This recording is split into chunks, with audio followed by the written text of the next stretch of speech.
Bismillahirrahmanirrahim. Assalamualaikum warahmatullahi wabarakatuh.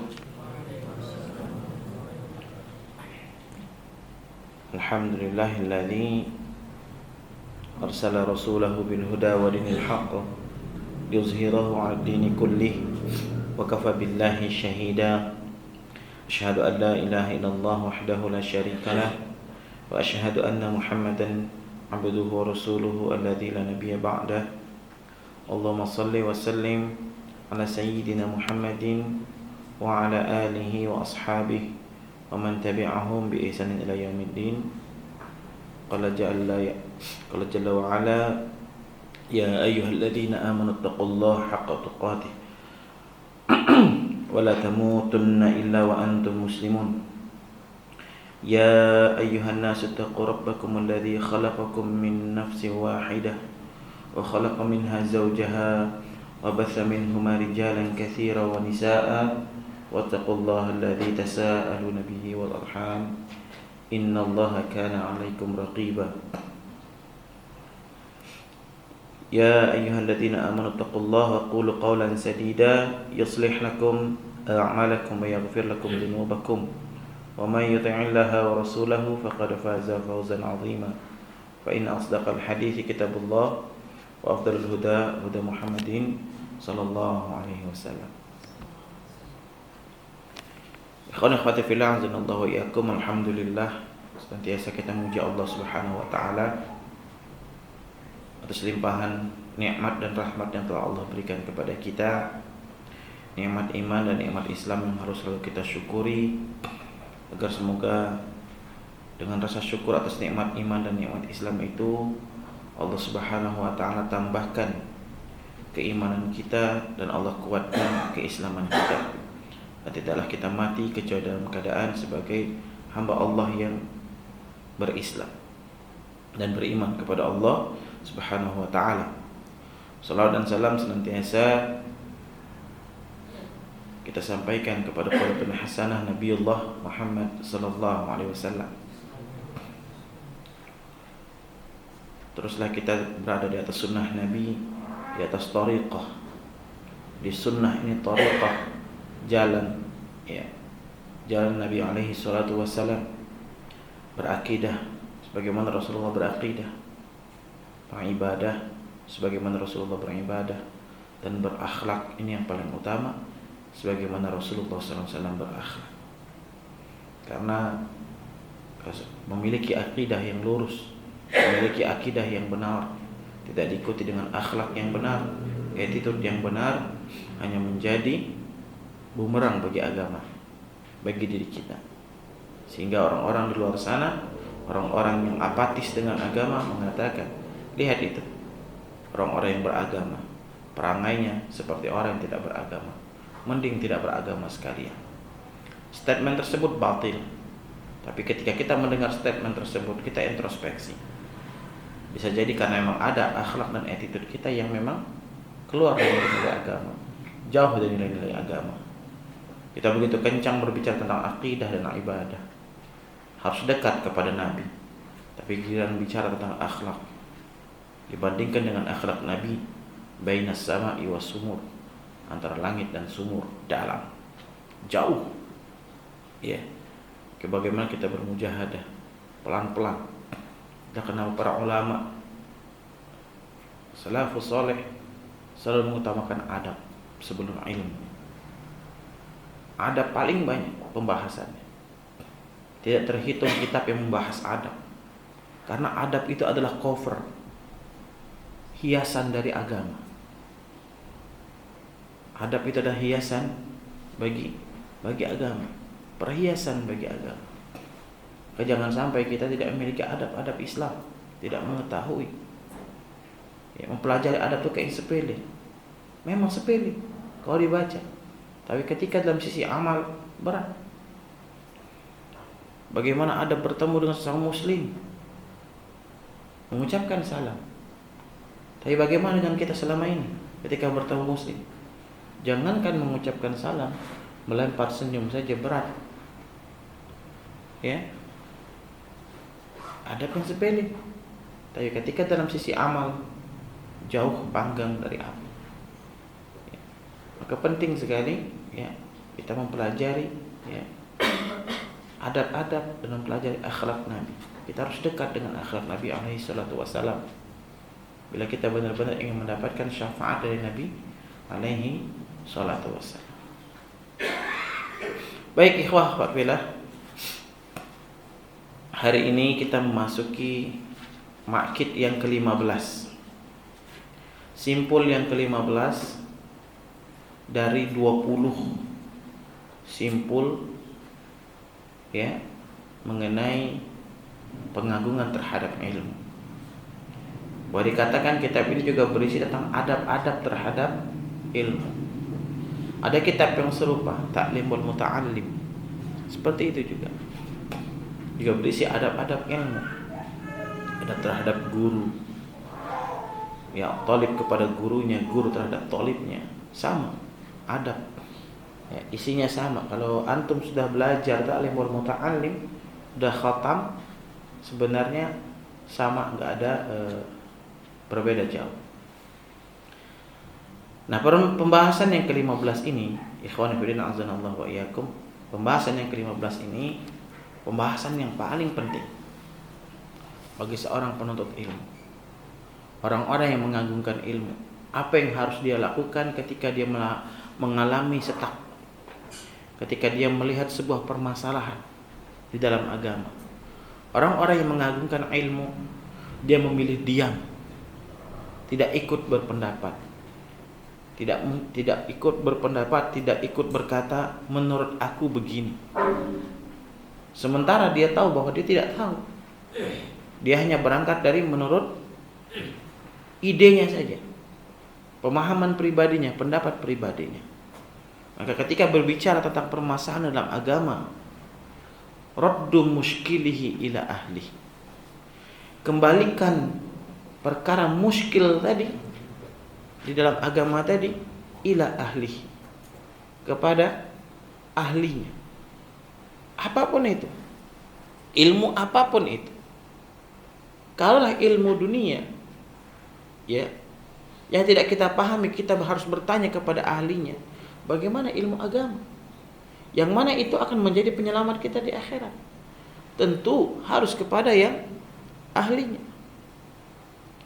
Tidak mungkin antum batuk, pilek, antum alergi, yang antum datangi ustadz minta resep gitu. Salah. Ya, salah. Tidak mungkin antum bertanya ya untuk dunia olahraga, teori bermain sepak bola ya dengan segala detailnya kepada atlet panahan. Tidak mungkin antum bertanya tentang panahan kepada atlet renang. Gak masuk. Ya. Pasti harus kepada ahlinya. Itu perkara dunia. Perkara dunia. Apalagi perkara agama. Apalagi perkara agama. Wah, zaman sekarang ada Google. Bisa tanya sama Google. Syekh Google. Ya, hafizahullah. Ya. Syekh Google, nanya ke Google. Sekali dibuka ya, entah website kemana yang dibawa. Apalagi zaman sekarang, kalau antum bertanya pada Google ya, yang muncul itu ya udah, ini para asatidz sudah angkat bicara. Di Google itu kalau antum cari perkara agama, apa namanya itu, algoritmanya itu mengarahkan ke merdeka.com, ke Sindo ya, News, ke Tribun ya, ke situs-situs, bukan situs-situs Islam. Ya. Entah pendapat siapa diambil. Ya. Di sana ada khilaf, tidak dijelaskan khilafnya. Di sana ada khilaf, tidak dijelaskan bagaimana menghadapi khilaf. Khilaf ini perbedaan. Ya. Akhirnya kita baca saja. Kita berfatwa dengan itu. Wali'azu billah. Lebih baik kita kepada ahlinya, kepada ustadz, kepada kiai yang kita kenal, yang kita tahu keilmuannya. Maka kita harus bertanya, kalau kita benar-benar orang yang mengagungkan ilmu. Apa kata Syekh di sini? Fal mu'azzimu lil ilmi yu'awwilu ala dahaqinatihi wal jahabirati min ahlihi li halli mushkilatihi. Fal mu'azzim lil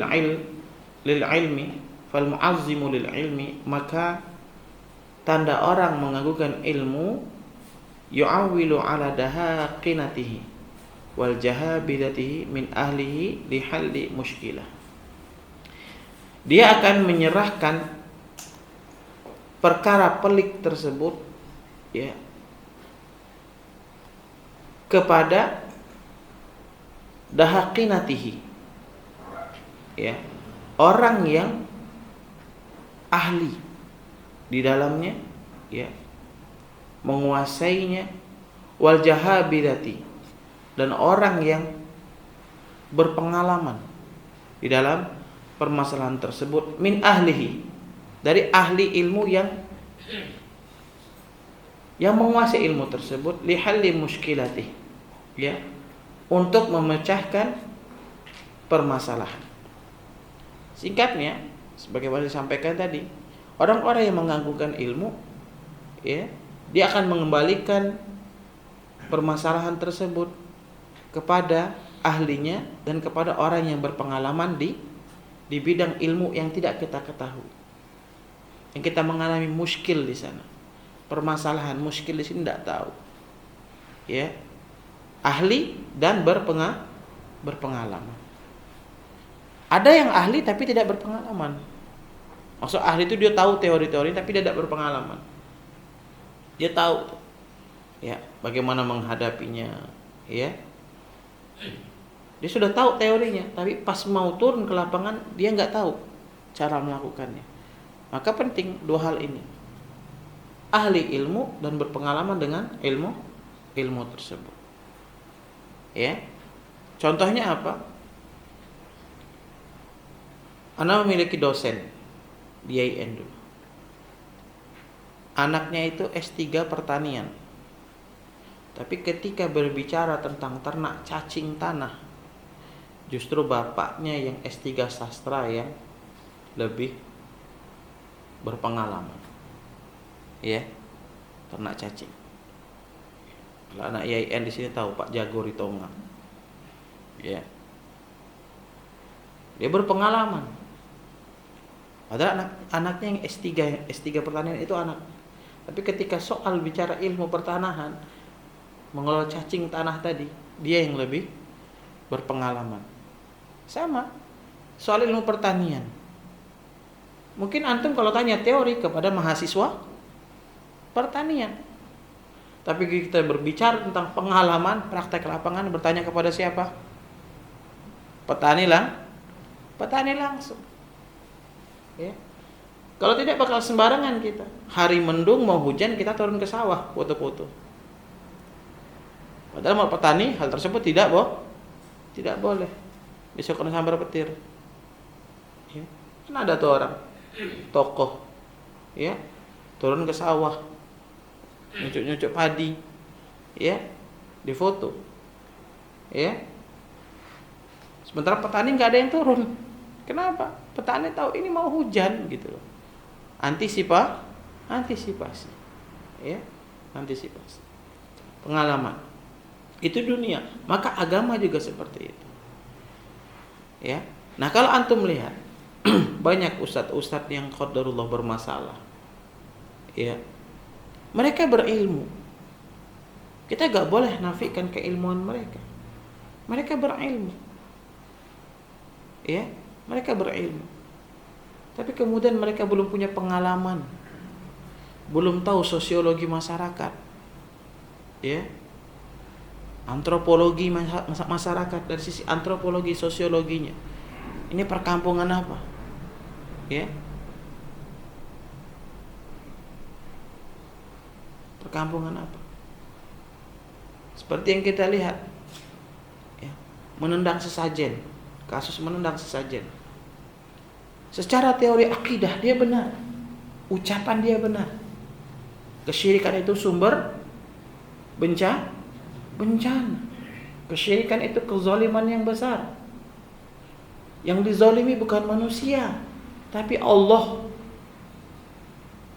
Benar dia secara teori, tapi secara praktek tidak tepat. Kalau praktek tersebut tepat, menendang sesajen, menghancurkan sesajen, maka siapa yang berhak melakukannya? Para ulama tentunya. Para ulama. Tapi kemudian para ulama tahu sosiologi masyarakat. Sebuah negeri itu yang heterogen, yang majemuk, ya, yang majemuk.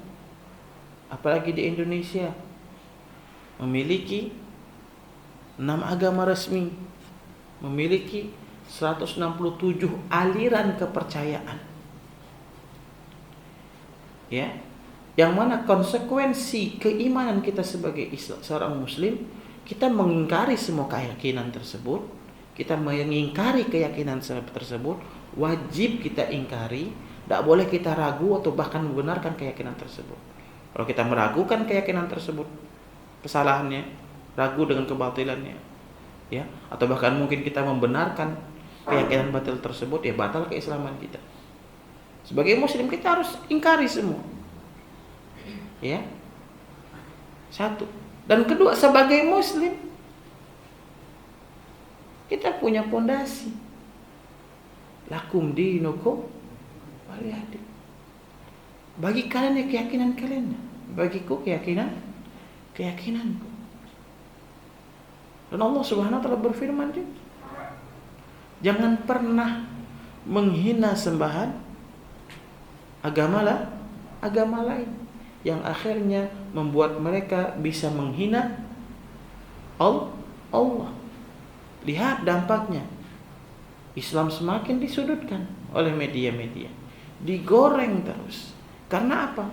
Ada satu attitude seorang muslim yang mungkin dia berilmu tapi dia tidak punya pengalaman bagaimana berattitude yang baik terhadap keyakinan yang berbeda dengan dirinya. Ya. Jadi kalau antum lihat, ya, ada ustadz bicaranya masih umum, ulama bicaranya masih umum dalam dunia dakwah, husnuzon, karena dia tahu, wah ini belum bisa ini jamaahnya masuk wilayah takhusus akidah misalnya. Karena kalau sudah masuk takhusus akidah, ya itu memang cenderung kalau kita berbicara seperti yang saya sampaikan tadi, ya kita wajib tidak meyakini, tidak menerima, tidak membenarkan keyakinan di luar Islam. Wajib. Tapi kan nanti dijelaskan, ya, dijelaskan bahwa sebagai sesama manusia, ya, kita harus saling menghormati, ya, menghormati bukan menerima agamanya, keyakinan agama tidak, menghormati keyakinan dia atas perintah syariat, ya, atas perintah syariat. Menghormati bukan berarti setuju, ya. Ya kita prakteklah dalam dunia kerja ketika kita rapat, ya, ide kita tidak diterima, tidak disepakati oleh peserta rapat. Ya kita harus menghormati hasil rapat. Ya. Harus kita hormati. Ya, walaupun sebagai kita tidak setuju. Ya. Nah, dalam berkehidupan kebangsaan di Indonesia ini, seperti itu, kita tidak menerima keyakinan lain. Tapi kita bisa bertemu dalam dimensi yang sama, yaitu apa? Menjaga ketertiban, keamanan bangsa dan negara. Bisa seperti itu? Bisa. Dan sudah dicontohkan oleh Nabi SAW ketika beliau berada di Madinah. Bagaimana beliau membangun peradaban di kota Madinah, yang di dalamnya ada Yahudi, yang di dalamnya ada Nasrani, yang di dalamnya ada Majusi. Ya. Itu contoh toleransi yang besar. Tidak perlu kemudian di zaman itu Nabi SAW demi toleransi datang ke gereja, datang ke sinagog, ya seperti di zaman ini yang terjadi, ya orang Kristen lagi misa, lagi ibadah khusyuk, kita datang ke situ sholawatan. Ini bentuk intoleran sebenarnya, ya bentuk intoleran. Kalau mau jago bela, ya kerjasama dengan kepolisian, ya batu parkir dan lain sebagainya. Sah nggak? Sah-sah saja, ya sah-sah saja daripada jalan menjadi macet. Sah-sah saja. Nah, ikhwan fillah azanallahu wa iyyakum. Sekali lagi di sini pentingnya ketika ada permasalahan kita bertanya kepada ahli dan kepada orang yang berpengalaman. Ya. Kemudian wala yu'arridu nafsahu lima la tutiq. Dan jangan membawa dirinya kepada apa yang dia tidak mampu. Khususnya kita yang baru hijrah, yang baru belajar, kita bersabar, belajar terus. Jangan terlena dengan hal-hal di luar ilmu. Ya. Kita menyebut diri kita pemuda hijrah. Ya. Pemuda hijrah yang bagaimana? Ya. Hijrah itu lillah, lirrasul, atau lid dunia, atau linnisa, ya, atau litazawwaj. Hijrahnya karena apa? Karena Allah, karena Rasul, karena dunia, karena bisnis, karena wanita, atau karena mau nikah? Kan itu pertanyaan. Dan terlihat memang contoh hijrah yang lillah walir Rasul, ya, dia belajar, dia semangat ke majelis ilmu, ya, dia butuh dengan ilmu, ya, dan dia tahu keutamaan ilmu. Ilmu adalah ladang ampunan dari Allah. Kita menghadiri majelis ilmu itu menjadi ladang ampunan dari Allah Subhanahu wa taala. Karena apa? Di dalamnya dibacakan kalimat Allah. Di dalamnya dibacakan hadis Rasulullah sallallahu alaihi wasallam. Malaikat saat ini sedang menaungi kita. Allah sedang menanamkan as-sakinah dalam diri kita. Ya. Allah saat ini sedang membicarakan nama-nama kita, menyebut nama-nama kita di hadapan malaikat-malaikat yang saat ini bersama dengan Allah Subhanahu wa taala. Itu keutamaan yang luar biasa besar. Jangan sampai kita bangga ketika ada pejabat, ada tokoh yang menyebut nama kita. Kita bangga. Ya. Tapi kita merasa biasa saja. Ya. Itulah yang harus dihadirkan ketika kita menghadiri majelis ini. Kita ingin nama kita itu disebut terus sama Allah Subhanahu wa taala. Ya. Bersama para malaikat yang bersama Allah saat ini. Lihat fulan. Lihat itu fulan. Ya, syaratnya ikhlas hadir ke sini. Ikhlas. Ya. Itu contoh hijrah karena Allah dan karena Rasul. Tidak menggampangkan. Zaman sekarang kan udah canggih. Tengok di YouTube.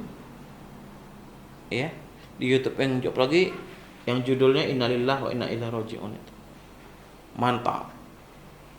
Ustadz fulan membantah Ustadz fulan.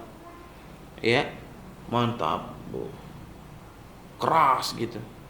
Sering enggak lihat seperti itu? Enggak usah diklik.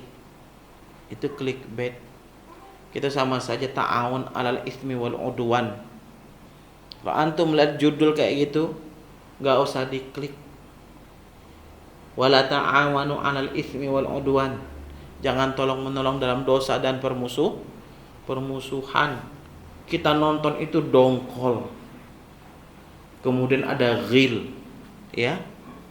Yang kita dapat itu dongkol, ada ghil, ya. Tahu kan konsekuensi ghil? Kita banyak amal soleh, tapi di hati kita punya masalah dengan manusia. Berhasil kita melewati jembatan as-sirat, kita nggak langsung masuk surga. Kita dikumpulkan di al-qantharah, dikisos lagi, ya. Suruh cari orang yang bermasalah dengan kita selama di dunia. Rugi tak? Sementara yang bikin video dapat cuan, dapat duit.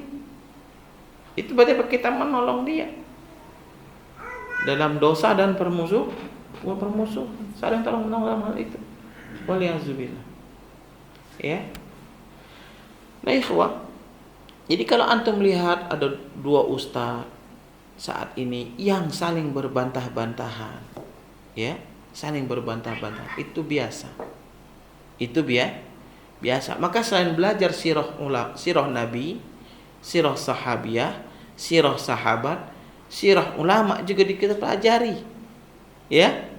Ulama tabi'in yang mereka berselisih, yang mereka berdebat, ya. Kita baca juga.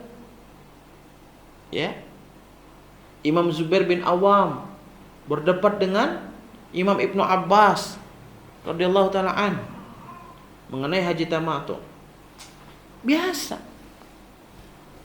Ya, berdebat itu, berbantah-bantahan itu, tahdzir itu. Tahdzir itu artinya apa? Membantah. Ya. Tahdzir itu nampak buruk di zaman ini karena yang melakukan tahdzir itu caranya buruk. Ya, di mana dia tahdzir diikuti dengan ta'ir. Paham enggak? Dia melakukan tahdzir diikuti dengan ta'ir. Apa itu ta'ir? Allah. Ya. Akhirnya tahdzir nampak buruk saat ini. Ya. Padahal tahdzir itu syariat. Syariat menjaga, ya, agama dari perkara-perkara yang meragukan, syubhat. Ya. Biasa itu. Tahdzir itu bagian dari bab, kita sudah belajar ya, wajibnya beriman tentang amar ma'ruf nahi mungkar. Nah, tahdzir itu masuk salah satu bab dalam amar ma'ruf nahi mungkar. Membantah ucapan-ucapan, ya, orang-orang yang kurang tepat. Sebagaimana Syekh Albani rahimahullah dalam 1 jam kajian seperti kita ini, isinya itu mentahdzir Syekh Muhammad Al-Ghazali rahimahullah ta'ala. Ya, Syekh Albani rahimahullah ta'ala 1 jam penuh mentahdzir apa tadi? Membantah Syekh Muhammad Al-Ghazali rahimahullah 1 jam. Sehingga salah satu murid yang kemudian juga jadi ulama, yakni Syekh Abul Hasan Al-Ma'ribi, ya, itu berdiri bertanya, angkat tangan bertanya, "Ya Syekh, apakah tidak ada kebaikan dalam diri Syekh Muhammad Al-Ghazali?" Kenapa Syekh Abul Hasan bertanya seperti itu? Karena 1 jam penuh Syekh Albani mentahdzir, membantah. Dan bantahan Syekh Albani semuanya ilmiah, berangkat dari dalil. Kemudian apa jawab Syekh Albani rahimahullah? "Ya akhi, banyak kebaikan Syekh Muhammad Al-Ghazali rahimahullah." Syekh Muhammad Al-Ghazali itu masih hidup, ya. Akan tetapi aku hanya membantah apa yang beliau keliru di dalamnya. Itu lumrah, ikhwah. Nah, yang jadi permasalahan sekarang adalah tahdzir tadi, ya. Tahdzirnya ustadz kepada ustadz diikuti pula murid kepada murid. Murid kepada si ustadz. Ustadz B membantah ustadz A. Murid ustadz B ikut-ikutan menghujat ustadz A. Dibaca oleh muridnya ustadz A juga menyerang ustadz B. Terus seperti itu, sehingga merusak kehormatan kaum muslimin.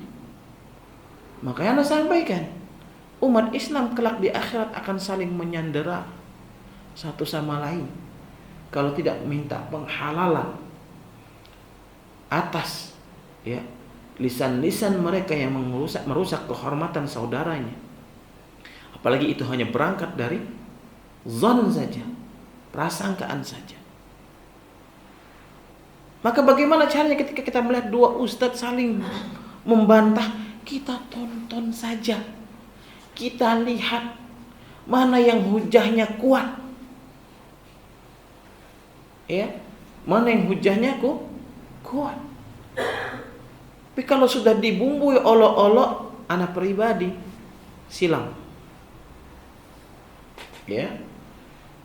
anak pribadi silang. Disilang bukan berarti kita hina, skip. Sebagaimana Imam Bukhari rahimahullahu taala ketika mencari rijalul hadis, mencari seorang perawi hadis, agar sanadnya tersambung, tiba-tiba beliau melihat orang yang namanya disebut itu sedang memanggil ayam, pura-pura dikasih makan. Kemudian apa? Ditinggalkan orang tersebut. Gak bisa dipercaya. Nah, kita seperti itu saja. Kalau ada seorang ustadz mengolok ustadz yang lain, udah, kita tolak sifatnya tadi, tanpa harus kita hinakan. Karena apa? Guru kami, Ustadz Abdullah Rai Hafizahullah Ta'ala mengatakan, para ustadz juga bisa terbawa oleh syahwatnya, terbawa hawa nafsunya, yang mana ini memang talbis iblis, susah mengekernya. Makanya Anda kalau habis seperti ini, mengisi ini, Anda tonton lagi sampai habis tayangan Anda. Untuk apa? Untuk Anda mencari kesalahan Anda pribadi. Entah salah ucapnya Anda, entah salah harokatnya Anda pas baca ayat misalnya. Supaya kita sadar bahwa kita manusia pasti ada titik kesalahan. Nah, mungkin para asatis itu ketika menonton lagi tayangan sampai full, mungkin bisa lah akhirnya kemudian ke depan dia lebih berhati-hati. Karena ketika habis nonton sendiri, wah ini nggak cocok nih, nggak cocok, nggak pantas nih, gitu ya. Nah, pernah seperti itu, pernah gitu nah, bahasa halusnya padahal syahwatnya sedang naik, apalagi ketika menyangkut ego pribadi. Terkadang kita itu bukan sakit hati, tapi karena ego kita sedang tersentuh, sedang disentuh, sedang disenggol, oleh orang lain. Contohnya apa? Buktinya apa? Akhirnya minta maaf, akhirnya tanda tangan di atas materai 6.000, kan? Harusnya seperti itu. Saling tuntut menuntut.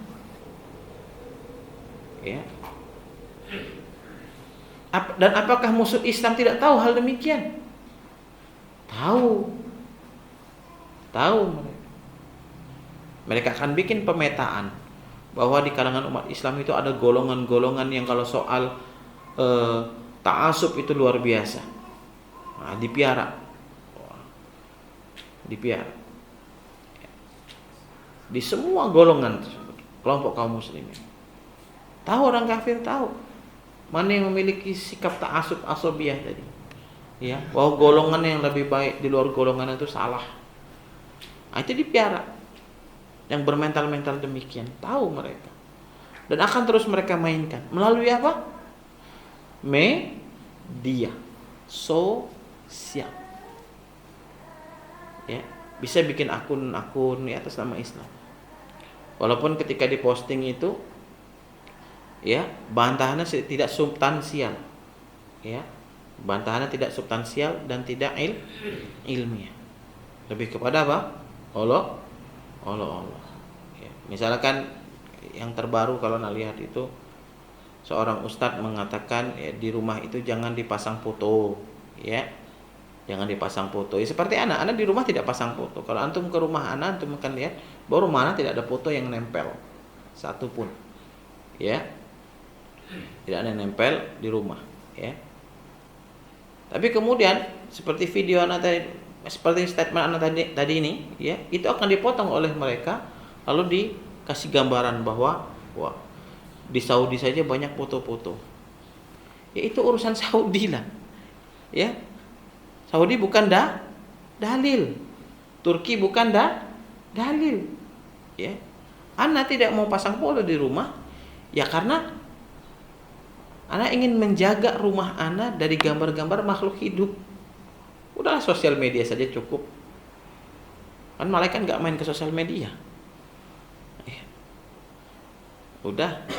Ya, selesai. Enggak masalah. Ya. Karena hukum gambar seperti cermin. Ya, Syekh Utsaimin rahimahullah taala berkata.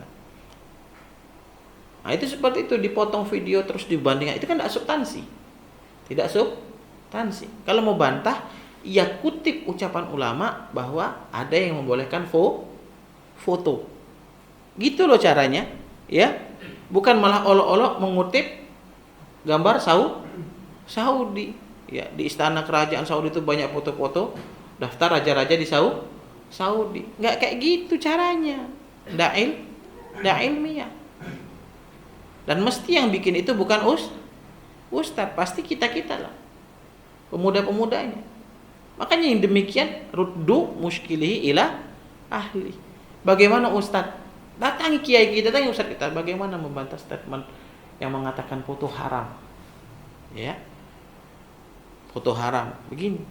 Ya. Sampaikan seperti itu. Ya.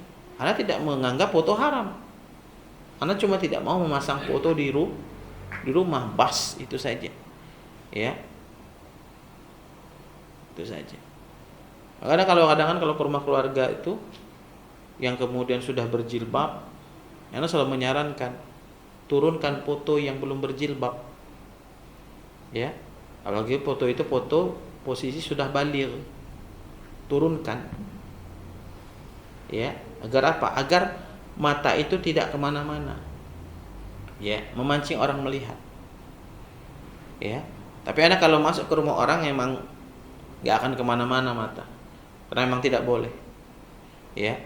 Mana kita duduk di situlah duduk, ya. Anak dulu pernah ke rumah salah satu ustadz, pas pamit anak, terus dia bilang, "Afwan nih ustadz, rumah anak masih ada patung gitu kan."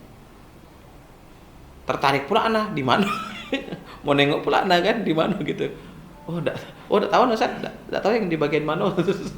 Enggak nengok gitu ya. Enggak nengok karena kan fokus ngobrol, nengok meja, nengok dia, nengok meja, nengok dia. Kayak gitu. Kita kalau masuk rumah orang itu harus dalam keadaan buta. Dan keluar dari rumah orang harus dalam keadaan bisu. Ya. Supaya apa?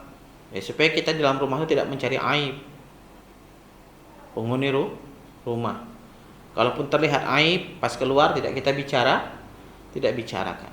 Ya, dikatakan masuk ke dalam rumah dalam keadaan buta, keluar dalam keadaan bisu. Nah, jadi kalau kita menghadapi masalah pelik tadi, sekali lagi jangan kita bawa diri kita ke dalam perkara pelik tersebut. Perkara khilaf, perbedaan pendapat kalangan ulama, jangan kita masuk. Kita biarkan guru-guru kita yang berbicara. Kalau kita memang benar-benar butuh nih kepastian, Ustadz ada perbedaan tentang ini dan ini, Ustadz yang mana? Ya. Jadi kita atba, kita mengikuti pendapat guru kita selagi pendapat guru kita sesuai dengan qala Allah wa qala Rasul dan ijma' para ulama. Ya. Khaufan minal qawli 'ala Allah bila ilmin. Inilah rasa yang harus kita miliki sebelum kita berbicara. Apa itu? Khaufan minal qawli 'ala Allah bila ilmin. Ya, kita harus takut ya dari perkataan tentang Allah tanpa ilmu. Berbicara tentang Allah tanpa ilmu. Kita harus takut. Ya. Berbicara tentang asma wa sifat, nama dan sifat-sifat Allah. Ya, khilafnya para ulama. Ya. Apakah Allah bertempat? Apakah maksudnya bertempat itu bertempat seperti manusia, makhluk bertempat? Itu semua udah perdebatan yang panjang, yang semua sekarang diangkat lagi. Kita jadikan khazanah, bukan dijadikan bibit-bibit saling memboikot. Khazanah ilmu. Ya. Walladzi khalaqa lakum ma fil ardi jami'a tsumma istawa ila sama. Ya. Kemudian Allah beristiwa ke langit. Ya. Jangan kita membayangin, ya, bagaimana ke langitnya? Apakah terbang? Apakah pakai tangga? Inilah pikiran-pikiran tajsim, mujassimah. Gak usah kita takyif. Bagaimana Allah khabarkan, bagaimana Rasulullah khabarkan mengenai sifat Allah, kita imani tanpa mentakyifnya. Bagaimana ya? Capek. Maka para ulama ada yang berkata, tafakkaru fi khalqillah wala tafakkaru fi dzatillah. Bertafakurlah tentang ciptaan Allah. Jangan berpikir bagaimana zatnya Allah. Gimana Allah?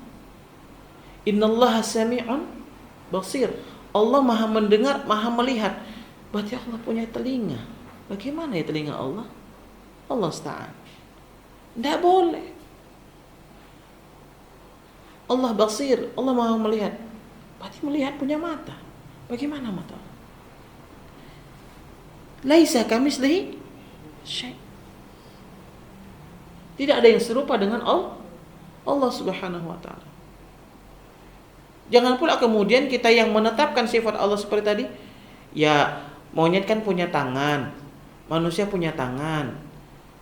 Sama enggak tangan monyet dengan tangan manusia? Enggak, begitulah kita dengan Allah. Enggak kayak gitu juga. Jangan dibuat analogi yang seperti itu. Itu sama saja menjisimkan Allah. Ya sudahlah, terima apa adanya. Ya. Allah Maha melihat, Allah Maha mendengar, sudah. Ya. Sumastawa ila sama. Kemudian Allah beristiwa ke langit. Ya. Jangan malah antum bikin, oh berarti makin astronot itu Pak orang yang paling dekat dengan Allah. Tidak. Ya. Tidak. Siapa yang paling dekat sama Allah? Allahu Akbar. Orang yang paling takut, paling besar takut sama Allah. Bikin salah, dia kayak ada rasa sesek gitu nah. Rasa sesek gitu. Ya. Ya, ada rasa sesek gitu ketika dia buat kekeliruan, buat kesalahan, dia enggak sesek di situ. Ya. Enggak sesek. Dia pengen sendirian gitu. Pengen cari tempat gitu. Dia mau berdoa sama Allah, mau minta maaf gitu nah. Lah kebanyakan lah numpuk kesalahan nih gitu. Ya, itulah orang yang paling dekat dengan, bukan malah dianalogikan berarti kalau Allah ke langit berarti para penumpang pesawat terbang lebih dekat dengan Allah. Enggak usah dibayangi bertempatnya Allah sebagaimana bertempatnya makhluk. Ya. Paham ya? Nah itu. Jadi kita harus takut ketika berbicara tentang Allah tanpa ilmu. Wal iftira'i 'alad din. Dan kita harus takut ya jatuh ke dalam apa?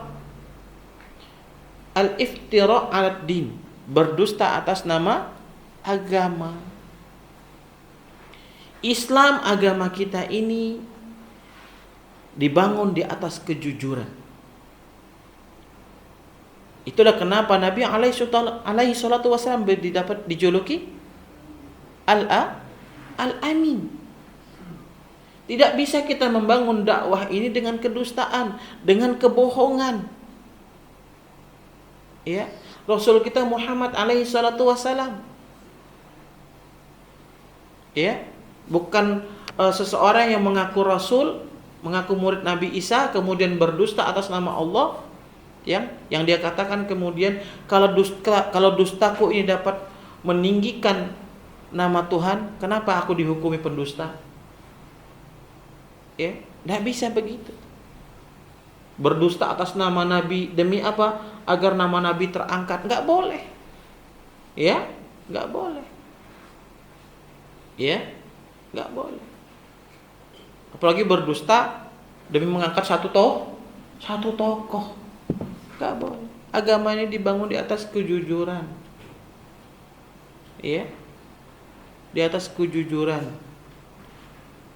Tanpa kita berdusta, tanpa kita berbohong untuk mengagungkan Allah, Allah sudah agung.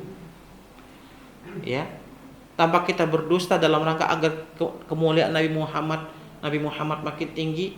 Nabi Muhammad kemuliaannya sudah tinggi. Gelar Rasulullah itu udah agung. Gelar Khalilullah itu udah agung. Ya. Tidak perlu kita berdusta, membangun narasi-narasi, membangun cerita-cerita dusta. Ya, nggak boleh. Ya, tidak boleh. Karena itu bisa jatuh dalam berdusta atas nama agama. Falyatabawwa maq'adahu minan nar. Maka disiapkan bagi mereka orang-orang yang berdusta atas nama Allah, atas nama Rasulullah SAW, disediakan bagi mereka apa? Tempat duduk di neraka. Ya. Ngomonglah apa yang kita ketahui saja. Apa yang kita tidak tahu, apa yang kita bingung, tanya guru kita. Zaman sudah canggih. Ada nomor WhatsApp. Ya. Ada inbox FB, tanya. Ada Twitter mention. Ya. Untuk bertanya langsung. Makanya sebenarnya uzur bil jahal itu tidak berlaku bagi orang-orang yang katanya dia orang kota. Ya. Kemudian Syekh berkata di sini, fahuwa yakhafu sakhtatar rahmah, fahuwa yakhafu sakhtatar rahmani qabla an yakhafa sautus sultan. Ya.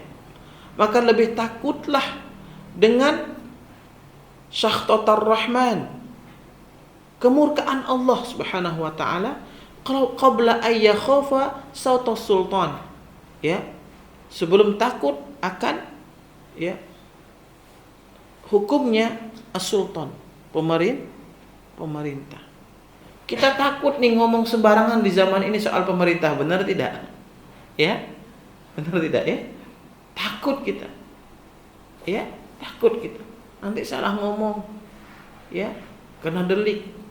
Maka kita lebih takut dengan kemurkaan Allah apabila kita berbicara sembarangan tentang Allah dan Rasulullah SAW. Sementara kita tidak ahli di situ. Ya. Baru belajar sebentar udah ngajarin orang. Ya. Baru belajar panahan three fingers udah ngajarin orang. Buka kelas three fingers udah diajarin. Ya. Contoh. Nanti dulu. Ya, nanti takutlah kita sama Allah Subhanahu wa taala. Agar tidak menyesatkan manusia. Ya, agar tidak menyesatkan manusia. Kemudian kenapa kita harus bertanya kepada ulama, kepada ahli ilmu? Fa innal ulama bi'ilmin takallamu. Karena sesungguhnya ulama itu berbicara dengan ilmu.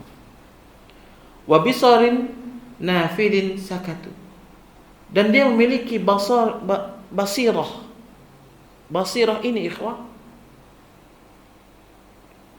bahasa Arabnya jangan absuru. Ya. Basirah itu tatapan yang tajam gitu. Ya, tatapan yang tajam.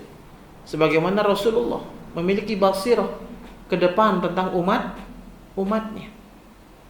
Ya, umatnya itu seperti buih di lautan, mudah terombang-ambing. Benar apa benar? Antum jatuh cinta sama ustadz ini, terbawalah semua statement ucapan ustadz itu. Lah cinta antum sampai antum tidak bisa melihat beliau sedang keliru di dalamnya. Ya. Antum anggap namanya manusia. Tapi pas ada ustadz lain yang semua ucapannya benar, ya, dan antum tahu, kita tahu itu ucapannya benar, tapi karena kita nggak senang sama dia, pas dia jatuh dalam kekeliruan, kita hinakan dia. Ya, inilah umat Nabi saat ini. Ini basirah, udah tahu Nabi. Maka penting memiliki guru, ya. Ulama, dibutuhkan ulama yang benar-benar bijak. Ya. Bagaimana menghadapi khilaf tanawu, khilaf yang mu'tabar, dan khilaf tadad. Khilaf tadad itu apa? Khilaf yang memang pertentangannya sangat keras. Subhanallah, ya. Subhanallah. Sebagaimana ini ya antara ini siapa? Imam Zubair bin Awam dengan Imam Ibnu Abbas, ya, berdebat. Imam Zubair bin Awam, kencang itu debatnya itu, ya, berbicara mengutip ucapan Umar dan Abu Bakar. Sementara Imam Ibnu Abbas ini yang dikenal sebagai ulamanya para sahabat juga, berbicara qala Allah wa qala Rasul. Ya, bisa runtuh dunia ini, aku takut nih, ya, kata Ibnu Abbas. Ketika aku berbicara perkataan Allah dan perkataan Rasul, kau dengan mudahnya mengatakan berkata Abu Bakar, berkata Umar. Siapa Abu Bakar, siapa Umar? Sampai seperti itu Ibnu Abbas, ya. Maksudnya apa? Bukan Ibnu Abbas meremehkan Abu Bakar, ya, Umar, bukan. Maksudnya kita itu tetap mengutamakan ucapan Allah dan ucapan Rasulullah sallallahu alaihi wasallam.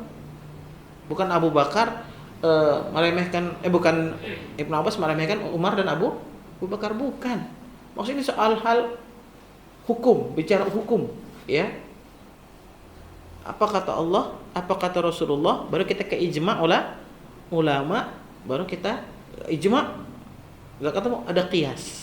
Ya, ada qiyas. Jangan ke qiyas dulu, enggak boleh. Ya, enggak boleh. Apalagi masalah bab ibadah, jangan masuk bab qiyas. Jangan melalui bab qiyas. Ya.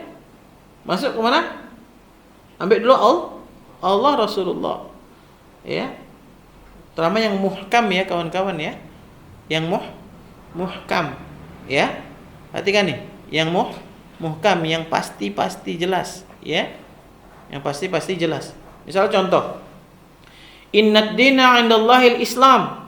Sesungguhnya agama yang diridhoi di sisi Allah adalah Islam. Terus ada yang di hadapan antum berkata, innal ladzina amanu wal ladzina hadu wan nasara was sabiin man amana billahi wal yawmil akhir wa 'amila salihan falahum ajruhum 'inda rabbihim wala khaufun 'alaihim wala hum yahzanun. Apa kata beliau? Sesungguhnya orang-orang yang beriman dari kalangan Yahudi, Nasrani dan Sabi'in, barang siapa di antara mereka yang beriman kepada Allah dan hari akhir, kemudian mereka beramal saleh, maka mereka tidak bersedih hati. Mereka tidak khawatir dan tidak bersedih hati. Ya. Artinya apa? Mereka mendapatkan pahala di sisi Allah. Masuk surga. Nah, ini ada syubhat di situ. Ya, ada syubhat. Maka siapa yang berhak menjelaskan Al-Maidah ayat berapa itu? 6. Al-Maidah, Al-Baqarah 62 itu. Siapa yang berhak kita ambil ucapannya? Kita lihat asbabun nuzul ayat. Bukan orang zaman ini yang ngomong, ini adalah ayat yang menunjukkan bahwa semua agama itu sama. Selagi orang Yahudi, orang Nasrani, orang Sabi'in beriman kepada Allah dan hari akhir, kemudian mereka berbuat baik, maka Allah akan memberikan mereka tempat yang terbaik di sisi Allah. Astaghfirullahaladzim. Ini tafsir hermeneutik namanya. Bebas tanpa batas. Karena Allah mengkaruniakan kita akal yang harus dimaksimalkan. Nih, gunakan akal tetapi tetap di bawah bimbingan. Bimbingan siapa? Wahyu. Kita lihat. Maka orang yang beriman terdorong akalnya untuk coba kita cari asbabun nuzul ayat ini. Oh, ternyata Yahudi, Nasrani, Sabi'in sebelum diangkatnya Nabi SAW menjadi Nabi dan Rasul. Adapun Yahudi, Nasrani, Sabi'in yang hidup bertemu dengan Nabi, mereka wajib beriman kepada Nabi. Sebagaimana Rasulullah menegur Umar membaca mushaf Torahnya Nabi Musa alaihissalam. Rasulullah marah. Aku membawakan sesuatu yang jernih, bening, yakni Al-Quran, Islam. Masih kurang ente, Umar. Bahasanya kayak gitu ya. Laukana Musa hayyan, kata Rasulullah. Kalau Musa itu masih hidup sekarang, dia akan jadi pengikut aku. Wajib dia mengikuti aku. Maka kalau antum ikut tarekat, antum nyari gurunya mana? Ana pergi dulu belajar dengan Nabi Khidir. Kadzab.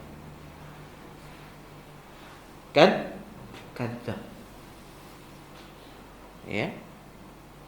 Nabi yang masih hidup saat ini hanya Nabi Isa. Ya. Kalau Nabi Khidir masih hidup, dia harus mengikuti Nabi Muhammad, Nabi Muhammad. Nabi Isa sekarang ikut enggak? Nanti ketika dia dah turun ya ke dunia, dia ikut. Untuk apa? Menggenapkan nubuat beliau. Ya, tentang kehadiran ismuhu Ahmad. Nabi Khidir masih hidup? Lah. Gak ada beliau. Ya. Bisa saja jin yang ngaku jadi Khidir alaihissalam. Ya. Hati-hati. Ya, banyak seperti itu. Ya. Dan ulama umat Islam ya terombang-ambing. Karena itu yang ngomong itu orang yang disukai dia udah terima be. Tidak boleh. Ya. Fa in takallamu fi mushkilin fatakallamu bi kalamihim. Ya. Maka apabila kalian berbicara tentang perkara muskil, ya, masalah tadi, fatakallam bi kalamihim. Maka berbicara sesuai dengan masalah itu. Maksudnya itu jangan ya. Jangan kemana-mana. Kita bertanya kepada guru kita tentang A, maka selesaikan guru kita berbicara tentang A, jangan dipotong. Tapi kata ustadz ini, sudah. Kalau gitu contoh kita tidak berada. Apalagi menyebut nama. Tunggu selesai guru kita menjelaskan tentang pertanyaan kita yang A tadi. Sudah, baru kita masuk ke B. Bagaimana Ustaz kalau yang ada yang berpendapat seperti ini? Ini bagaimana Ustaz ya landasannya? Anak agak terbawa juga. Seperti itu. Oh, itu seperti ini. Oh, itu benar, tapi seperti ini, begini dan sebagainya. Ya. Enaknya punya guru tuh kayak gitu. Udah zaman canggih gini tuh, Masya Allah. Tinggal telepon guru kita, tinggal WA guru kita. Jangan sampai kita menyimpulkan sendiri. Ya. Fa in sakatu anhu falyasa'ka ma wasi'ahum. Dan jika mereka diam, ya, anhu dari pertanyaan, tadi kata ganti pertanyaan ya. Wa in sakatu anhu, apabila mereka guru kita itu diam dari pertanyaan kita, mungkin kalau di WA belum dibales, ya. Atau pas bertanya langsung, guru kita bilang nanti lah ya. Jangan kita paksa harus sekarang Ustaz. Jangan. Karena bisa jadi guru kita itu tahu tapi dia ingin memastikan lagi. Buka kitab lagi. Ya. Falyasa'ka ma wasi'ahum. Maka lapangkan dadamu dari apa yang mereka lakukan. Kadang ada syekh kita, ada guru kita tuh tahu sebenarnya, tapi dia ingin memastikan dulu. Dan mungkin dia ingin bertanya lagi kepada gurunya, memastikan pendapat dia. Ya. Jadi guru bersana tuh seperti itu ya. Dia tahu tuh jawabannya, tapi dia masih kurang berani karena fatwa ini berat, ya, berat. Maka dia kemudian bertanya kepada gurunya untuk memastikan. Ustaz, ada pertanyaan seperti ini. Ana tadinya mau jawab ini, cuma ana ragu. Iya benar, jawaban antum. Tambahan sedikit begini. Ya. Masya Allah, nikmat sekali. Ya. Nah, guru itu butuh seperti itu. Ya. Sebentar akhir, ana mau coba bertanya Syekh ana dulu. Ya. Matikan tanya dulu. Dan terkadang syekhnya pun juga belum balas. Jadi kalau belum balas guru kita, berarti dia belum dapat balasan dari gurunya. Maka falyasa' ma wasi'ahum. Falyasa'ka ma wasi'ahum. Maka lapangkan dada kita. Ya. Lapangkan dada kita dari hal yang mereka lakukan. Baik. Lanjut. Wa min asyaqqil mushkilatil fitanu al-waqi'ah wan nawazilu al-hadithatu allati tatakatharu ma'a imtidadiz zaman. Masyaallah. Dan di antara masalah yang berat, ya, berat. Masalah yang berat, ya, tajam gitu ya. Tajam. Ya. Al-fitanu al-waqi'ah. Ya. Fitnah yang sedang terjadi di zaman ini. Wan nawazilu al-hadithatu allati tatakatharu ma'a tidadiz zaman. Dan munculnya, ya, generasi, ya, yang banyak, ya, al-hadithatu allati tatakatharu ma'a tidadiz zaman.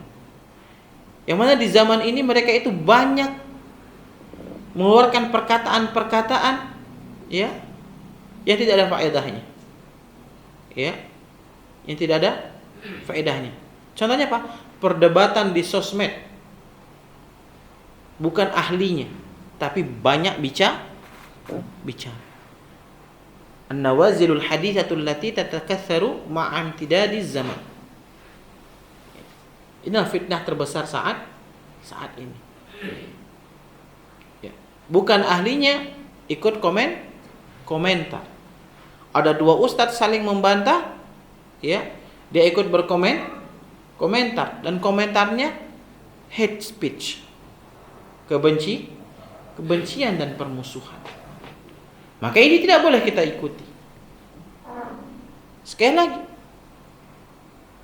perdebatan ahli ilmu cukup kita simak. Sekali lagi, cukup kita simak saja. Kita jadikan itu khazanah kita. Bertambahnya wawasan kita tentang perbedaan pendapat ulama. Ya. Jangan kita jadikan itu sebagai benih permusuhan.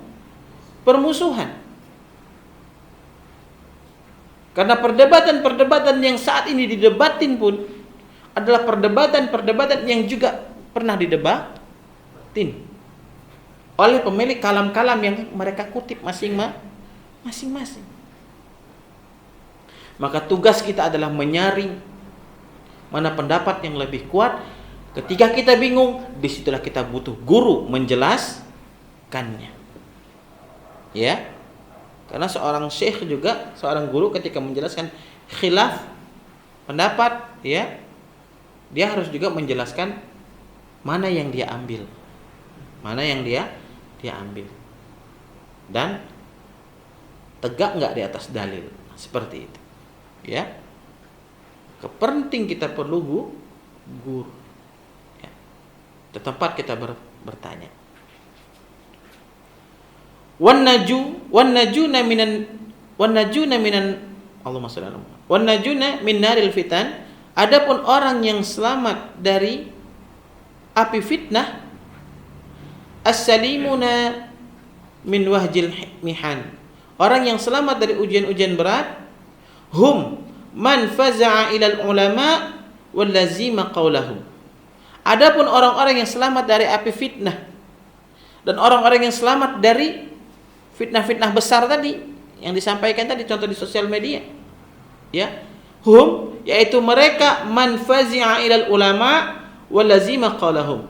Mereka adalah orang yang mendatangi ulama, bertanya kepada ahli ilmu, ya, kemudian dia ikuti ucapan gurunya, ya, selagi ucapan gurunya itu tegak di atas dalil, ya.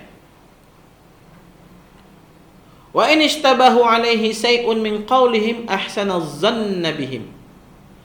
Apabila ada sesuatu yang samar dari ucapan guru kita tadi, kita bingung nih gitu ya. Kita bingung nih, ya. Maka berprasangka baiklah kepada guru kita. Bagaimana caranya? Ya. Bagaimana caranya? Tanyalah. Agak berapa hari tanya lagi. Bisa jadi saat itu guru kita itu sedang terbawa. Kan tadi Anda sampaikan. Kadang kan guru kita itu pas kita tanya, dia diem. Satu, dia mau memastikan, dia tahu dan dia mau memastikan, atau dia perlu penguatan sehingga dia membuka sumber lagi. Dan mungkin guru kita saat itu sedang terbawa, sedang ngeup gitu. Akhirnya dijawab pertanyaan kita. Habis itu dia bingung sendiri. Ya. Maka kemudian kita pun akhirnya bingung. Maka kita harus bertanya lagi selang beberapa hari. Ya, selang beberapa hari. Biasanya guru kita, ya, itu akan pas dia ingat, wah kayaknya kurang tepat tadi, ya. Nah, biasanya besok dia akan luruskan kembali dengan caranya. Jadi kita husnuzon, ya. Jangan kita membuat kesimpulan sendiri. Fataraha qaulahu wa akhadha biqaulihim. Maka buanglah pendapatmu dan ambillah ucapan ulama. Ya. Fatajribatu wal khibratuhum kanu ahaqqa biha wa ahlaha. Karena pengalaman, ya. Fatajribatu wal khibratu, dan cobaan, ya, yang mereka hadapi, ya, kanu ahaqqa biha wa ahlaha, sudah menjadikan mereka sebagai orang yang lebih pantas dan ahlinya. Wa idza ikhtalafat aqwaluhum lazima qaulu jumhurihim wa sawadihim. Dan jika ada perbedaan di kalangan mereka, maka ambillah ucapan yang jumhur di kalangan mereka. Nah, ini jadi ikhwah, ada khilaf ulama. Ada khilaf ulama. Maka kita ambil yang jumhurnya. Contoh kajian kita kemarin tentang adab berpakaian, misalnya tentang celana cingkrang. Ya, tentang celana cingkrang, ya. Dan tentang celana cingkrang di atas lutut. Di atas lutut. Apa namanya? Allahumma shalli ala Muhammad.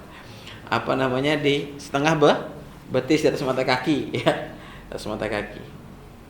Ya, di atas mata kaki. Itu ada berapa orang perawi hadisnya? Ada pikir enggak? 13. Ada 13 orang perawi hadisnya. Ya. Maka itu sudah masuk kategori jumhur. Ya. Kategori jumhur.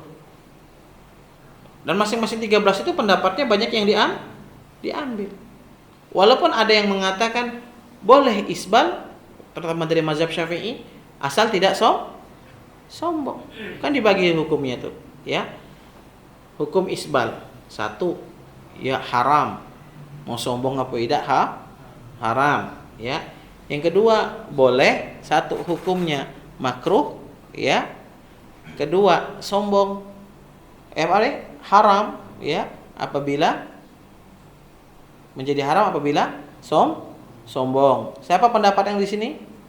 Pendapat di sini ya Imam Ibnu Hajar, ya. Imam Ibnu Hajar mengharamkan, ulama Syafi'i. Yang mengatakan makruh jumhur di kalangan Syafi'i. Ya. Walaupun pada faktanya, ya, ana selama di seberang, ana enggak pernah lihat guru ana yang isbal. Ya.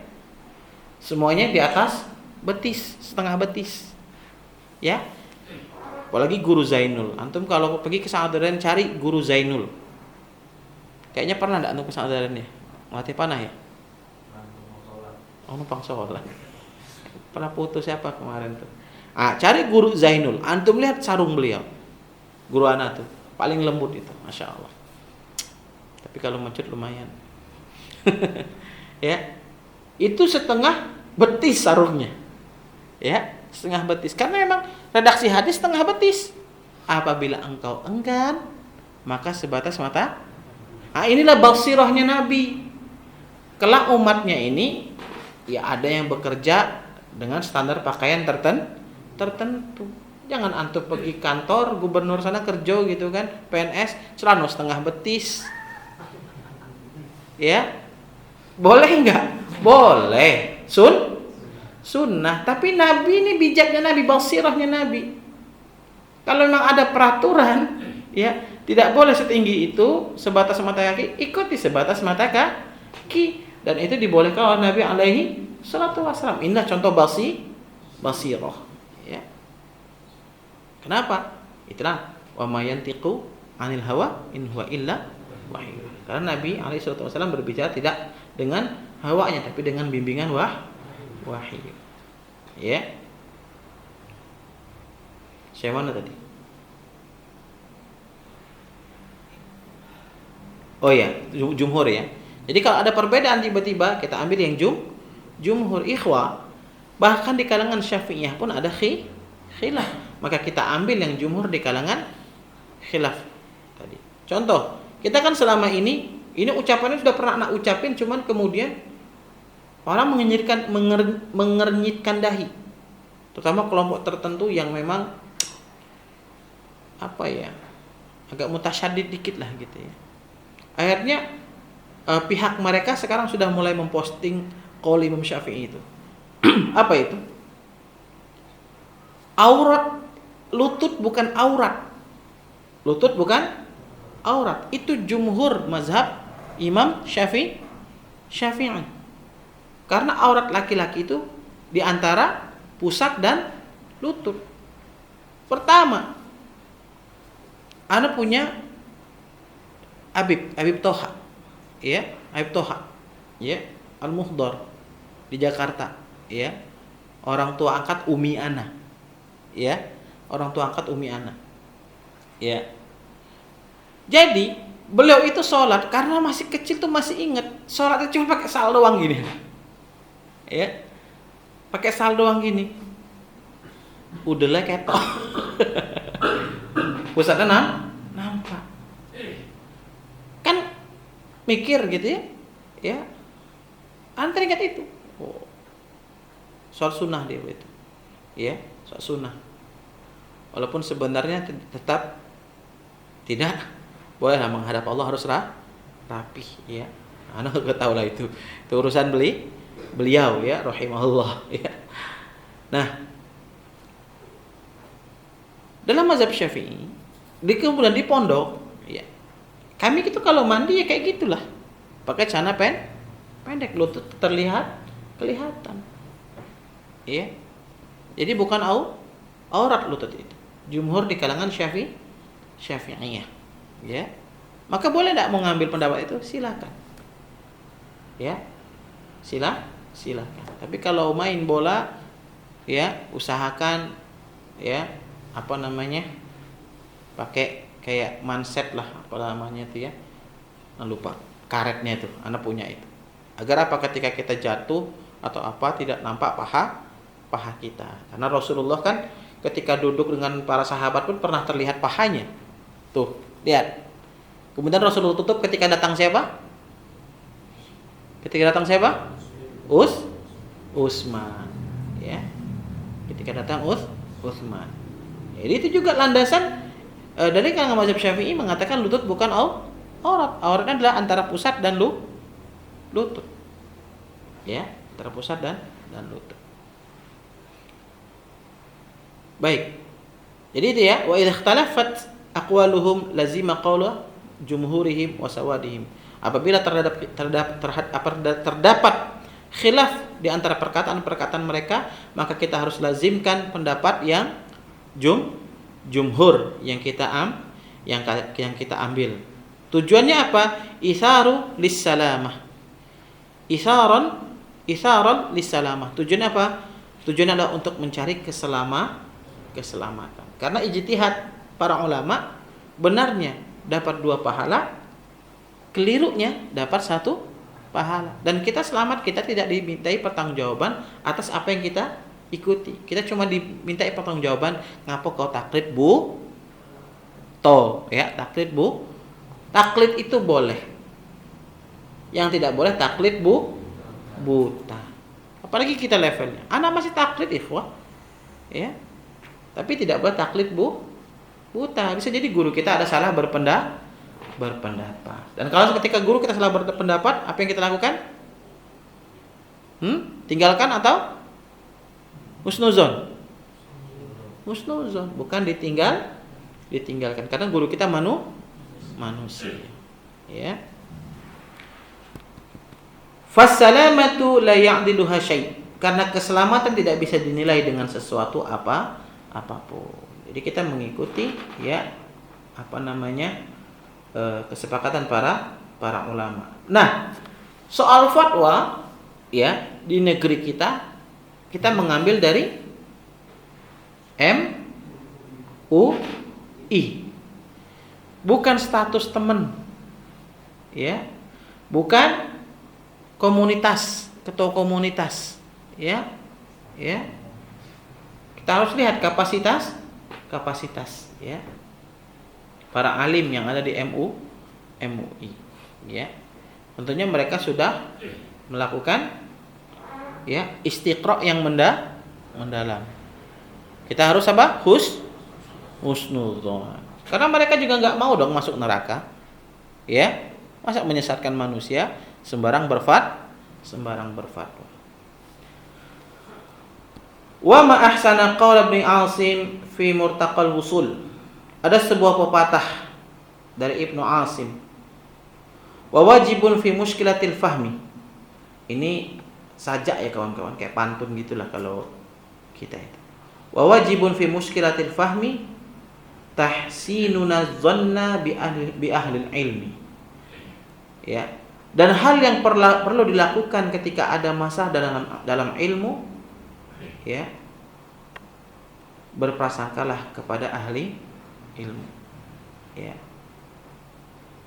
Kemudian di paragraf berikutnya, wa min jumlatil mushkilati raddu zallatil ulama wal maqalatil batilatil li ahli bid'ah wal mukhalifin fa inna ma yatakallamu fiha al ulama'ur rasikhun. Termasuk di antara problem adalah mengembalikan kesalahan ulama dan tulisan yang batil kepada ahlul bid'ah dan orang-orang yang menyimpang. Fa inna ma yatakallamu fiha al ulama'ur rasikhun. Padahal sesungguhnya yang berbicara tentang zalatul ulama itu para ulama dan para rasikhun. Jadi jangan sampai kita diam nih. Ulama-ulama rasikhun kita dibantah oleh orang-orang liberal. Gak boleh diam kita. Tidak boleh diam. Kita harus bela ulama kita. Ahlul bidah, orang-orang Syiah. Ya, gak boleh. Kita kemudian menyerahkan tulisan guru kita, kesalahan guru kita kepada mereka. Sehingga mereka kuliti guru kita. Tidak boleh. Ya. Kehormatan ulama rasikhun harus kita jaga. Ya. Jangan biarkan dirusak oleh para ahlul bid'ah dan orang-orang yang menyimpang, al-mukhalifin. Ya, seperti orang-orang liberal, ya, orang-orang sekuler. Ya. Tidak pantas mereka ya menghina ulama-ulama rasikhun di antara kita. Ya. Bayyanahu Syatibi fil Muwafaqat wa Ibnu Rajab fi Jamil Ulumil wal Hikam. Fal jaddatu salimatu arduha 'alal ulama'ir rasikhin wal istimsaku biqaulihim fiha.